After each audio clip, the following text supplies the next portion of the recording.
பக்திவனம் அன்பர்களுக்கு மார்கழி மாத இறுதி நாளில் வரும் போகித் திருநாள் வாழ்த்துக்கள்.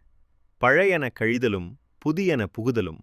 இது வீட்டின் குப்பைகளுக்கு மட்டுமல்ல, உங்கள் மனதிற்கும் தான். போகிப் பண்டிகையின் உண்மையான அர்த்தமும் இதுதான். போகி என்பது மழையை தந்த இந்திரனுக்கு நன்றி சொல்லும் இந்திர விழா. அறுவடையை வரவேற்கும் முதல் திருநாள் இது. தயவு செய்து பிளாஸ்டிக், டயர் போன்ற நச்சுப் பொருட்களை எரிக்காதீர்கள். நம் முன்னோர்கள் காய்ந்த இலைகளையும் தேவையற்ற துணிகளையும் மட்டுமே எரித்தார்கள்.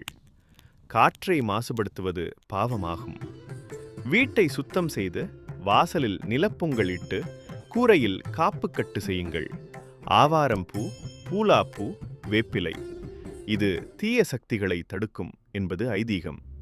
வீட்டின் குப்பைகளை எரிக்கும் அதே வேளையில் நம் மனதிற்குள் இருக்கும் பொறாமை, கோபம் போன்ற தேவையற்ற கவலைகளையும் எரித்து விடுங்கள்.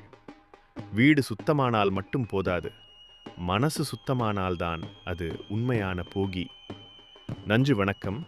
நாளை சந்திக்கலாம்.